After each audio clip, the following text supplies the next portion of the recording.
Quand tu prépares un tournage, t'as des dizaines d'infos à gérer. Qui fait quoi, où, comment, avec quel matos, à quelle heure, combien ça va coûter. Même avec une très bonne mémoire, tu peux pas te souvenir de tout seul. Et mal t'organiser, c'est risquer de perdre du temps, de l'argent et surtout de planter ton tournage. Centraliser et suivre les infos pendant la période de pré-production, c'est pas du bonus. C'est ce qui te permet de gérer ton tournage dans les bonnes conditions et t'assurer de créer des images fidèles à ta vision. Et bien dans cette vidéo, je vais te guider à travers toutes les étapes de pré-production d'un tournage et te montrer comment assurer le suivi de chaque info importante dans les standards de la production audiovisuelle pour que tu t'organises de manière carrée et pro, que tu sois en solo ou avec une grosse équipe. On va utiliser des supports de travail qu'on appelle des fichiers de pré-production. Sur chaque tournage, c'est toujours à peu près les mêmes documents que tu dois préparer.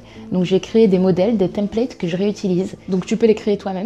Ou alors, si tu veux gagner des années d'expérience condensées en un seul clic, je les ai compilées dans un pack prêt à l'emploi que tu peux retrouver dans la description. Et c'est en réduction pour les 15 premières personnes. Mais déjà, on va poser les bases. Tout projet vidéo commence par un scénario, forcément. Il peut être plus ou moins développé ou écrit selon des standards plus ou moins stricts en fonction du type de projet. En fiction, on a par exemple des règles d'écriture à suivre dont on peut s'affranchir en clip vidéo. Mais bien sûr, pour chaque format différent, il y a des règles dramaturgiques spécifiques à suivre, mais je pourrais faire une vidéo sur le sujet. En tout cas, pour cette partie charnière du travail, je te conseille de travailler digitalement, on verra après pourquoi, et de travailler surtout sur 2 documents séparés.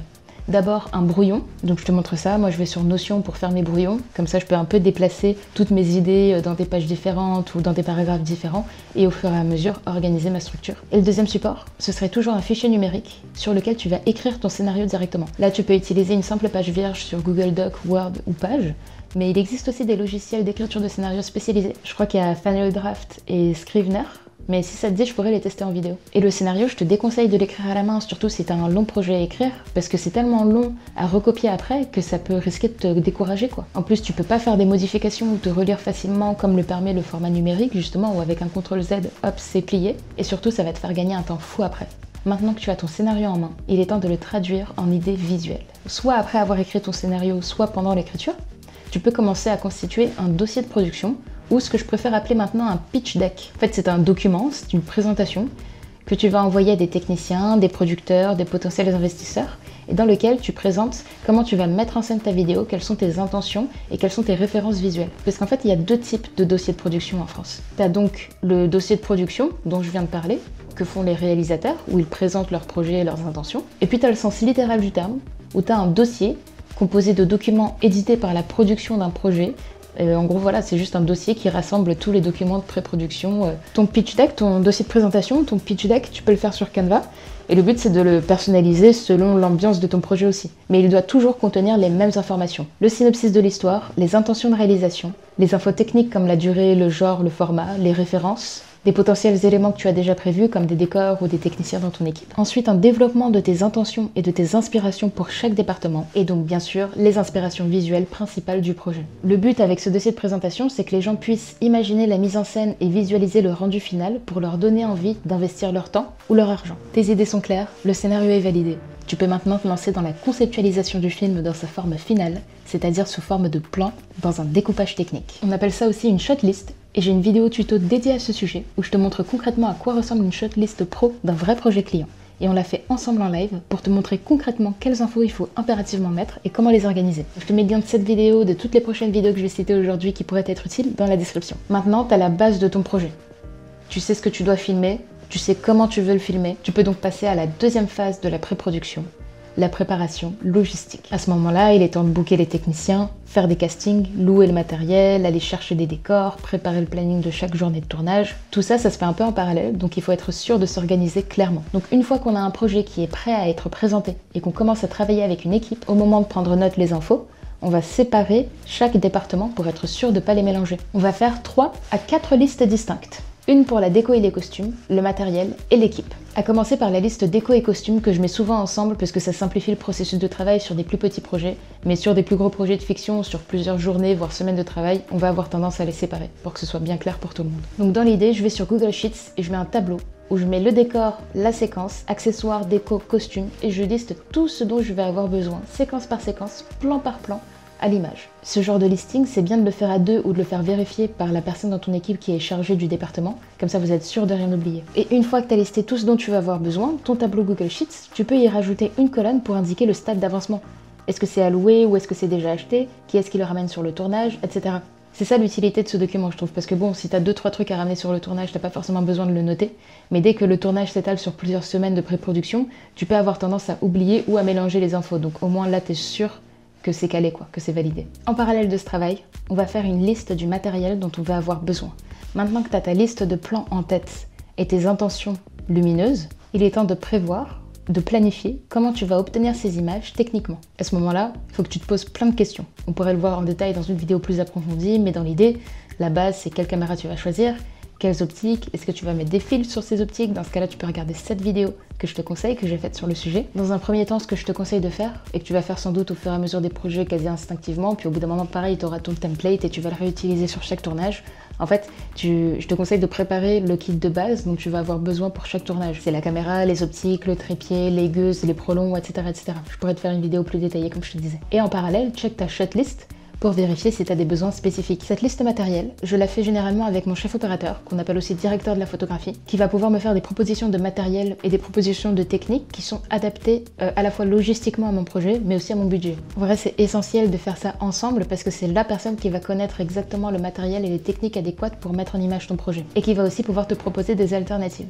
Et en soi, que tu sois en autoproduction ou non, quand tu es réal, travailler avec le directeur de la photo, c'est essentiel. Discuter du matériel prévu et des installations qui vont être mises en place pendant le tournage, ça va permettre de toi aussi adapter ta mise en scène aux potentielles contraintes, mais surtout de conceptualiser des idées encore plus poussées. Pareil, je pourrais faire une vidéo plus approfondie sur le taf de réal avec les différents chefs de poste. Dis-moi en commentaire si ça t'intéresse et on passe à la troisième liste. Maintenant que tu as lancé la préparation de ton projet, il est temps de concrétiser tout ça en faisant un casting de techniciens et de comédiens. Tu pourras alors croiser tes dispos avec ton équipe et valider une date de tournage dans la période météo qui correspond à ton scénario. J'ai partagé un template gratuit d'annonce de casting qui m'a permis d'avoir plus de 1000 candidatures à un dernier casting de pub et tu peux retrouver ça dans la playlist mini astuces sur mon profil. Mais dans l'idée, une fois que tu as passé tes annonces, il y a quelques informations essentielles que tu dois récupérer sur ton équipe, les noms complets pour pouvoir faire ton générique et les créditer après, les adresses mail pour envoyer les contrats de cession de droit à l'image à tes comédiens, les adresses, ne serait-ce que juste la station ou le quartier, histoire de savoir si potentiellement ils ont des longs trajets à faire et donc potentiellement des Uber à prévoir en fin de tournage. Parce que oui, si tu produis un tournage, c'est à toi de t'assurer que les gens rentrent bien chez eux à la fin. Mais pareil, je pourrais faire une vidéo sur les différentes obligations que tu as en tant que producteur, puisque je me rends compte que la plupart des gens ne se rendent pas forcément compte. Un petit bonus, c'est de chercher à savoir si les gens sont véhiculés, puisque ça peut aider pour le tournage en échange d'un défraiement. Et enfin, ce que tu dois surtout récupérer, c'est les numéros de téléphone. Ça va te permettre d'ajouter tes techniciens dans un groupe WhatsApp technicien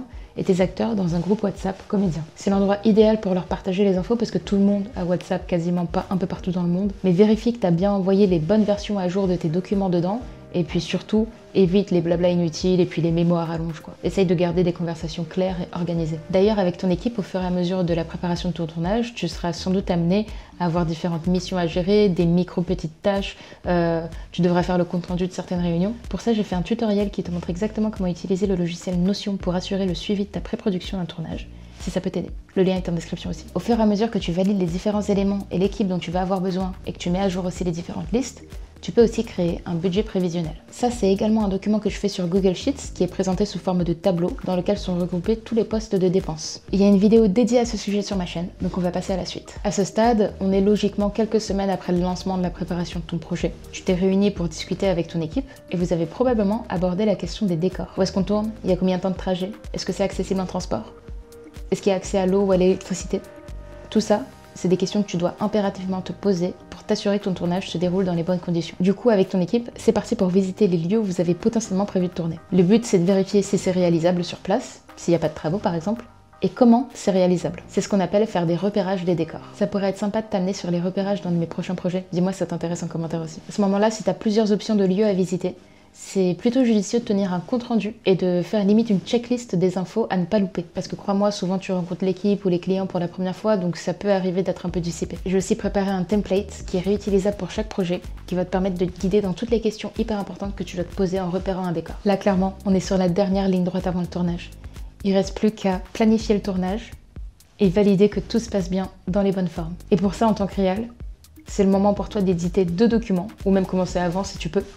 En premier lieu, le storyboard. Le storyboard, en tout cas pour l'instant, pour mes projets, c'est purement du bonus. C'est vraiment si j'ai le temps de le faire ou si j'ai besoin d'expliquer un plan que j'arrive pas à décrire en des termes enfin avec des mots quoi. C'est quelque chose qui demande énormément de temps vu que je le fais à la main, donc c'est plutôt quelque chose que je vais faire pour de la fiction, du court-métrage où je suis moins dans des deadlines resserrés. Et vu que ça prend du temps à faire justement, optimiser le processus de travail, c'est essentiel, c'est même le mot d'ordre. Alors je vais préparer un template, un PDF avec les encadrements et l'espace prévu pour noter les infos. Donc c'est possible de l'imprimer pour dessiner à la main puis ensuite scanner, ou de le passer directement sur GoodNotes ou une autre appli sur tablette pour pouvoir dessiner et du coup avoir la version numérique directe. Par contre, quand j'ai pas le temps de faire un storyboard, ce que je fais impérativement, c'est ce que j'appelle un plan à plan. Tu t'es sûrement demandé depuis le début de cette vidéo pourquoi je t'ai pas parlé de moodboard. Bah c'est simple, j'en fais pas. Je t'explique. Un moodboard, ça sert à visualiser l'ambiance et le style que tu recherches pour ton projet et à garder une ligne directrice pendant toutes les étapes jusqu'à l'export final. Mais à chaque projet, je faisais ça un peu au feeling, enfin je faisais ça un peu selon l'inspiration qui me venait par rapport à la DA du projet et il me manquait toujours, je sais pas, un type de plan qui pour moi était super clair mais que mon équipe visualisait peut-être pas forcément parce qu'ils sont pas dans ma tête. Du coup, je commençais à mettre des légendes, puis à organiser mes moodboards par décor, puis à rajouter les numéros et les infos techniques des plans auxquels les images font référence. Enfin en fait, je suis passée d'un document de 2 pages à un document de 20 pages qui ressemblait plus du tout à un moodboard à la fin. Donc j'ai appelé ça un plan à plan. Et les retours que j'ai eu de mes équipes, c'est que du coup ils sont plus obligés de se référer à la feuille de service, au découpage, au moodboard, ils ont tout regroupé sur un seul document. Parce que du coup je le mets dans l'ordre du tournage aussi. Et justement la feuille de service que je viens d'évoquer, si tu travailles avec des grosses équipes, c'est un document essentiel qui arrive en dernier dans toute pré-production de tournage. La feuille de service, c'est à la fois une feuille de convocation et une feuille de route de chaque journée de tournage. C'est généralement envoyé la veille de chaque journée de tournage et ça récapitule comment va se passer la journée du lendemain et quelles personnes devront être présentes sur le set. Les éléments que ça doit contenir en priorité, c'est les noms et les prénoms de chaque technicien avec les postes correspondants, les horaires de convocation qui sont déduits en fonction du temps de préparation dont les techniciens auront besoin avant d'être prêts à tourner, les horaires du tournage avec l'adresse précise, les numéros de téléphone de la production si quelqu'un a un problème pour accéder au lieu. La FDS, ça te permet d'assurer une coordination millimétrée de ton tournage. Et voilà, t'as maintenant une vue d'ensemble de toutes les étapes et de tous les documents à préparer pour assurer la pré-production de ton tournage, comme une prod pro. Et pour rappel, si tu veux aller plus loin et plus vite, j'ai réuni tous les fichiers de pré-production que j'utilise professionnellement dans la description dans un pack prêt à l'emploi. Si tu veux gagner des années d'expérience condensée et soutenir la chaîne en même temps, c'est le meilleur moyen de le faire. Merci pour ton soutien et on se voit à la prochaine vidéo.